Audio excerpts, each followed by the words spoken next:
Anyway, our first guest is a veteran of radio, New York radio in particular, but he's also been in other cities with his career. And he has a memoir talking about his broadcasting career, and his name is Kingsley H. Smith. So as soon as he comes on camera, we will welcome him into the show. Hope you had a good weekend, Rhonda. It was nice. We had a nice Father's Day. We went to Fogo de Chao. I'm Oh, still full. 2 days oh, okay. later. Okay. Well, I had company from out of town. My sister and my brother-in-law came for the wedding. Oh, nice. So, yeah, once we did all the wedding stuff Saturday, we just kind of stayed in, on Sunday. Well, we went to church Sunday morning. They wanted to see that. So, Kingsley, we were waiting on you to come on camera so we could and unmute so we can hear you too. And Well, unmute.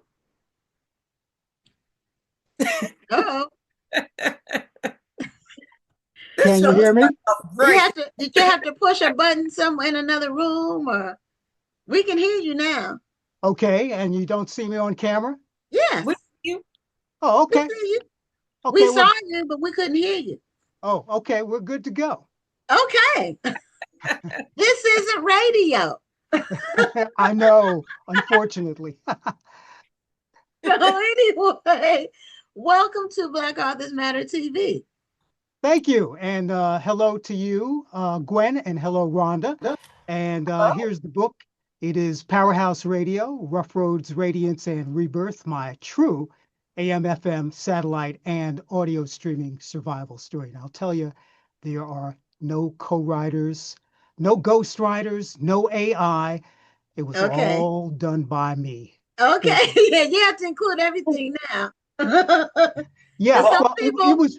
Yeah, I wrote it back in started in 2021, ended in early 2023, and it was published in June of 2024, but it didn't hit the market. I didn't really release it until January of 2024. 24 or 25? 25. 24. No, 24. It's been out about 18 months.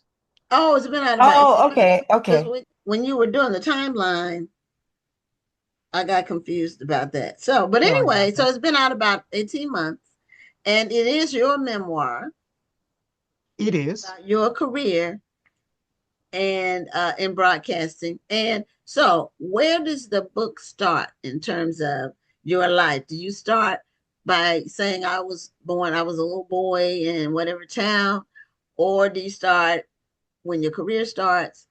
How do you start your memoir?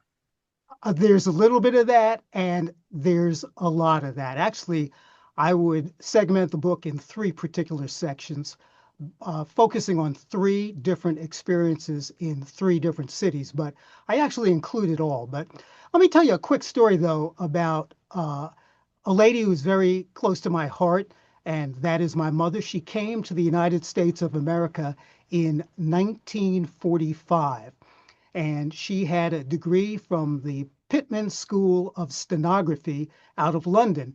Now, my mom was from Jamaica in the Caribbean, Okay. and she earned her certificate in stenography from the school that was in Jamaica. Now, in 1945, if you were a Black woman, I don't care where you were, it's going to be difficult for you to get a stenography position. So, anyway, my mom thought it best to come to the United States. So she left Jamaica, landed in Miami, and when she got in the airport, she tells me how she couldn't even get a cup of coffee there because of discrimination really hot and heavy at the time. However, she continued her journey up to New York City. My grandmother actually sponsored her to come to the United States. Mm. And so when mom got to New York City, she met up with her older sister and her younger sister. Now, I told you my mom had a certificate in stenography, but she couldn't get a job. So, what she did was she worked in white people's homes as a domestic, and she did that for a few years. She did go back to school, though. She was smart about it. So, in 1949, she got a certificate from the Apex Beauty School in New York City. That was 1949. Now, I come along about 3 years later. My mom becomes a naturalized citizen in 1956, and I saw some of her hand notes as she studied to learn the history of the United States. So it's pretty difficult if you weren't born in the United States. So she Mhm. worked hard as a beautician in the 50s and the 60s. She finally was able to open her own beauty salon in the early 1970s. And I point all of this out to let you know that my sense of value and my sense of hard work all comes from her. And a lot of that is reflected in the story that I tell in both the paperback, the audiobook, and the ebook. Okay. And Wow. you did your own narration or voicing on the audiobook. Yes, I did. And there's a great story about that. Actually, I was shooting for somebody a little younger. So I hired a guy who was very good. He had worked in Christian radio, had worked in other radio. He was black out of Chicago. And we agreed upon a fee, and he said he could do it in 30 days. All right, I gave him some audio tips, I gave him some cheat sheets, and after 30 days, he only did one chapter, and there were so many mistakes, I had to have him go back to the drawing board. So I gave him Does a he two. make mistakes? It's narration. Was he mispronouncing? Yes, yeah. Wow. He Um, was not from the New York City area, so there were a lot of regional Mm. words that he really didn't get correct. So I gave him a 2 week extension. He really didn't deliver. I gave him another 2 week extension. So I gave him 2 months to complete the audiobook, but he couldn't cut it. And I actually have a great story on one of my blogs about this entire process. So I went to plan B while I was waiting for him to do his thing. And I started to get up at 3 a.m. in the morning to try to avoid all the neighborhood noise because I have a home studio in my home, in my house. And that's how I did it. It took me about 5 weeks to do it. And that was actually released first. That was released in December of 2023. And then the paperback came out in January of 2024. Well, it's interesting that you didn't, from the very jump, decide to voice it yourself. You have a great voice, and you're yes. already experienced in Right. voiceovers because of your radio background. Why did you think you wanted somebody else to do it? Because I wanted to give a younger black guy a chance. That makes That was sense. the reason why. I mean, I didn't tell you in my story about my mom. She raised me as a single parent. So I always want to give a helping hand to somebody else who I can help lift and bring along because of my own experiences at some radio stations.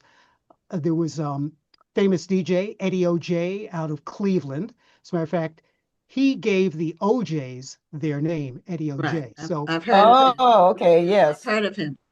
when Mhm. I was working at WLIB and WBLS, really, I was a teenager at the time. I was going to school, and I was hired by LIB and BLS to do a board operator duty. So I'd already been working there for about a month. I'd worked with every one of the DJs, running their boards, queuing up their records, playing the commercials, doing all those things that you have to do. So I was assigned to Eddie OJ's show. He was the morning DJ. So I walk into the studio and he said, "No, no, I don't want you. I want the experienced guy." And I never forgot that because I figure we're really here in whatever industry and whatever business that we're a part of to help bring another generation along, kind of transfer the knowledge, transfer the wealth. And he was a negative, but there were a lot of other black announcers and DJs as I was growing up in New York City who would allow me to come into their studio when I was very young, watch them, and they did for me the same things I would like to do for some other young people. It doesn't even have to be, it could be a man or a woman, it doesn't really matter. Mhm. Well, you know, the example that you gave, the scenario you painted about your experience with a young man, it also tells people if they're paying attention that when you get a shot, you have to do well with it Hmm. because that person can become your reference for other work, other clients. Absolutely. And when I started, I really didn't know that many people in broadcasting. I think the key for me was my college experience, my college radio experience, because one of the engineers at the radio station, he was doing consultancy work for one of the big stations in New York.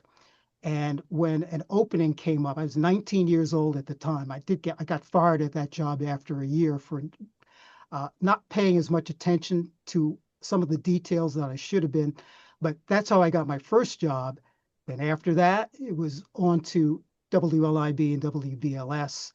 And after that, I got my first announcing job in upstate New York. And you never looked back from that point. No, it was good experience working 18 months in upstate New York, but I think the biggest break for me was getting hired by, well, this person picked me, Walt Baby Love. He was a big announcer. Yes, I'm familiar with that name, Walt Baby Love. Yeah, he worked in New York, he worked in LA, he worked in Detroit, he worked all over the place. He was Yes. hired as a consultant, and I saw a little blurb in one of the major trade publications that said, if you're interested in working, give Walt Baby Love a call. Now, I don't think people would put their phone numbers in Indeed listings today, things like that. But one of the morals of the story is to always watch industry magazines, newsletters, electronic newsletters. So I contacted Walt Love. He said, hey, send me a tape. I sent him a tape. He liked my tape, and I was hired. And I was one of the original DJs in Atlantic City at WUSS. And the story about WUSS is it was the first Black owned station in the state of New Jersey. I was Hmm. on the original staff. But let me go to 2021 and tell you how writing the book really came along. I was surveying some historical notes online about WUSS, and I came across one short anecdote. And the person who wrote the anecdote really started in the middle of the story. I said, hey, what's this? We needed a prequel. So I decided, after doing a lot of research, going through all the papers that I had saved from the various places that I worked, I said, I'm just going to put in the time and the effort to write this book. And it took about 2 years on and off. But once I did a quick little reveal on one of those social media sites, that oh, it's out there. I have to finish the book, and I did. I got it out, as I said, June of 2024. June of 2024. 23. Yes. 23. You're very intentional in the way you plan. I've noticed that just listening to your timelines and your way of just moving through your career and your plans. You're very intentional in everything that you do. I try to be, but when you're working for an employer and they're not as intentional as you are, or because of social stigmas and things that stand in the way of moving forward, it's a problem. Now, one of the reasons why I left the WUSS station was, which I said was the first Black-owned station in Hmm. New Jersey. Look, there were societal issues, there were economic issues. A lot of the community folks did not want to advertise. It was tough for the owners to make the payroll. And hey, life is difficult. And it Right. continues to this day in Black media and Black radio. It's rough. It's rough to be successful. My local station here where I live, they're going through pains and heartaches right now because sometimes we don't support our own institutions and our own media, and that's a problem. Yeah. So Now, I where do you see radio in relation to all of the other avenues of communication? Because radio and TV used to be it. Radio was where you heard your music and got news too. Um, but with the social media, YouTube and And all of not that. just that, but streaming. I mean, a lot of people are Yes, streaming now. yes. Yeah, So, radio is has seen better days. Let me put it that way. With a lot of podcasts now, with online streaming, and I do have a chapter on online streaming because I had an online streaming station for 15 years, as a matter of fact, doing that part time. But it's tough because of automation. Automation has taken away some of the artistic human factor when it comes to crossing between two records, saying what the announcer has to say. A lot of radio now is automated. In many places, you don't even have a DJ anymore. Right. I would say talk radio is probably almost as strong as some music radio in most cities. Unfortunately, talk radio leans towards the right. I'm lucky I'm in the Philadelphia region, so I get to listen to the local black talk radio station, which is great. I love it. But I still listen to music stations too. But in terms of where radio is going, even in public radio, there is a big movement now to have listeners up the ante and make those donations and to fund the public broadcasting stations. Public broadcasting just means it's not for profit. right. Mm. And normally, public broadcasting, they raise their budget through fundraisers, sometimes annual or semi-annual or whatever. And same thing with public television too.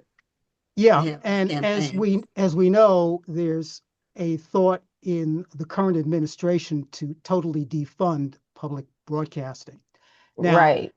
the truth of the matter is most public radio stations, well, let me backtrack.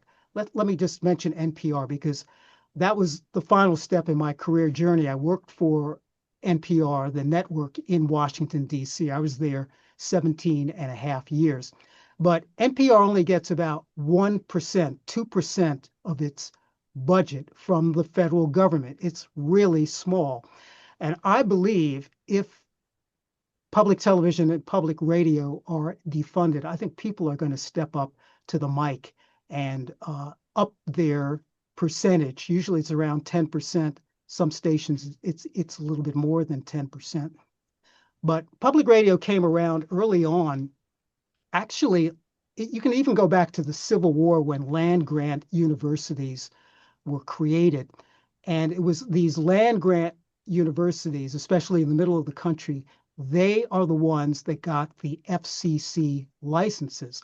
And the whole strategy behind land grant universities and the radio and TV was to teach technology, mathematics, and art. Sound familiar? It's the same thing as STEM nowadays: science, technology, engineering, and math. So when the public television legislation was formed in the 1950s and then public radio. Hmm. After that, in the early 60s, it was the Corporation for Public Broadcasting. They kind of changed the name, and then NPR was created around 1971. And their first program was a program called All Things Considered. So I have a very interesting Yeah. background. I mean, I worked in black radio. I worked in pop 40 radio. I worked in adult contemporary radio. I worked in jazz, online streaming, satellite radio, which we haven't even talked about, and then public radio. So it's quite an interesting journey that I did over, let's say, 43 years professionally, some as an amateur too. Well, fun fact, when I was in college, I was a radio DJ for a little while, for my college radio station. And my last job in the Army was I was a station manager for American Forces Network. And sometimes I would sub for my DJs and I would, just kind of sub doing the news or DJing the show. And one thing about radio is that you never know how many people are listening. You never know who's listening, but you have to mentally and physically show up each show. And you have to entertain as if you're entertaining to a room full of people because you just never know who's listening. And like I said, you don't know how many people are listening. Is that something that used to go through your head? Absolutely. That's the difference between being an amateur, even if you're getting paid, and a professional. There Yes. was one famous Philadelphia DJ said, the difference is focus. You have to be able to come in every day, even if you don't feel up to it. You've got a job to do because radio is not just information, it's entertainment and it's Yes. community service. It's all three of those things. So yes, you have to put yourself in a mindset to be disciplined enough to come in early, do your background work because you just don't turn the microphone on and start talking. It's interesting. You mentioned AFN. When I was at NPR, that was one of the channels that we had broadcasting globally, primarily Mhm. to Europe and the Middle East. So Yes. we had AFN, we had several other channels too, which before I left, I was running those channels internationally. Yeah, that was an interesting time. Because I grew up on AFN because I was a military brat. So it was kind of an honor for me that my last job in the Army was to be a station manager for AFN. And then they celebrated this big anniversary while I was there, and just seeing how far radio and TV had come, or how far AFN had come, just watching it from the very beginning up until now. It's and that's a time I'm always going to treasure. We had a channel which was the only FM channel ever licensed by NPR, was in Berlin, Germany. Yes. And Voice of America, which is somewhat of a political, I don't want to say political, but it gives it the mission of Voice of America was really to give a positive spin and a positive perspective on the Hmm. United States. So Voice of America lost the frequency. NPR acquired the frequency. I guess it was in the late 1990s, mid 1990s. And so we broadcast in Berlin, Germany, too. And I actually ran that station from the United States and was there a couple of times to do station events over there. So radio's really gone into a global thing. In the 1980s, there were no satellites. I know you're familiar with Tom Joyner. Tom's got a Yes. great book. I'm just a DJ, but it makes sense to me. And hey, fly jog back and forth, Chicago, Dallas, Chicago, Dallas. But Tom wasn't the first person that really did that. Some members of our listening, viewing audience may know the name Hal Jackson. Hal Jackson was the first black announcer to work for a network. And I was lucky enough to work with Hal when I was at WLIB and WBLS. So Hal, if Tom Joyner was a fly jock, Hal Jackson was the road warrior because he would start on the same day now. He would start in Baltimore, do a show, or DC. Let's say he started in DC, do a show in DC, drive to Baltimore, do a show in Baltimore, and then drive up to New York City and do a show in New York. All three on the same day. So Now there's a that's what little you bit call of being in demand. yeah, well, yeah. I mean, Hal was a great guy, and after I left and went to Atlantic City, he stayed in touch. He would give me guidance as I was operating in my program director duties, and he'd write me and say, "Kingsley, here's what you should do." So I had some really good experiences. I don't want it to all seem like there was always trauma and Right.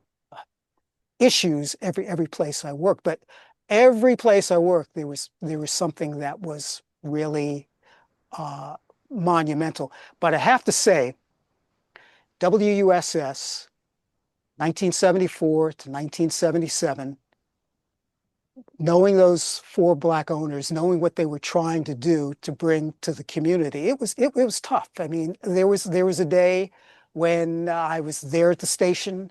Hey, lock the doors. You don't know who's coming to grab the equipment.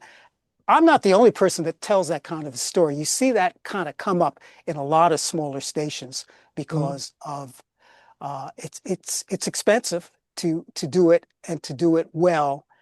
so the audience realizes on their end, not just on an emotional level, but on a technical and professional level, that you're really doing everything correctly.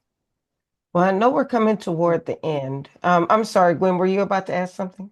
Well, I was going to say that, but as a final question, I wanted to ask if you could give some advice to someone who may be interested. Well, And me and Gwen, see, Rhonda this is know how the much we're same in line. sync because I was going to ask him about because I'm listening to him and he's really a student of his industry. And I'm just wondering if he mentored maybe younger DJs or up and coming DJs. So that goes right along with what I was going to ask. Oh, absolutely. I mean, the thing about being in management is you get an opportunity to craft the staff. You can bring in the people that you think are talented enough, or you can mold enough to move forward and go on to bigger and better things. I did that in Southern New Jersey. I did that at NPR. So yes, I mean, it's funny. There are kind of two dimensions to this. You can be a decision maker, but if you're a decision maker and you don't have budgetary control, that's another story. So in many of my situations, I was a decision maker, but I didn't have the final word on the budget, and that was an impediment. There was a couple of times when I worked in Philadelphia at WHYY, which is the news and information station there, a public radio station. A couple of times I was named as the acting station manager, promoted from operations manager or program director. And both of those times, I didn't get the gig, but I didn't give up. So I stayed there, and that job turned into success at NPR. So I was happy for that. But I was always mentoring. I have a chapter. Actually, I have one of my one of the folks that I mentored. I let her write a little blurb in the book about how her experience was helpful to her. She was an intern at NPR, and I had a lot of interns, a ton of interns. Yeah. Nice. Well, can you show your book cover one more time for I the can. audience so they Powerhouse can Radio, Rough get Roads, Radiance, and Rebirth, my true, and it's true, AM, FM, satellite, and audio streaming survival story. I want to make a shout out to Troy. I know you have Troy coming up, and a yeah. little trivia about Troy. Uh, Troy was born in the town where I grew up, St. Albans, Queens, in New York City, right next to Hollis. All right. Okay. Well, if he, I don't know if he's watching, he actually got the time zones mixed up and he thought he was at the top of the show. We thought that he got the time an hour ahead of when he was supposed to come on. So he actually logged on and then I texted him and told him that he had an hour before his time slot. So I think he might be Troy's a great traveling. guy. He's a He great knows his guy. stuff. He and I've known him for a long time, worked with him on book in the book industry for many years. And he has a lot of integrity, which is not as common as it should be. I'll put it like that. Mhm. So thank you again. Congratulations on your book. And thank you for Thank sharing you, Gwen. Thank you, Rhonda. with It's been a me and pleasure me. to be here. It was a Okay. pleasure talking with you. Thank you so much. You're welcome. Have a great night. You too.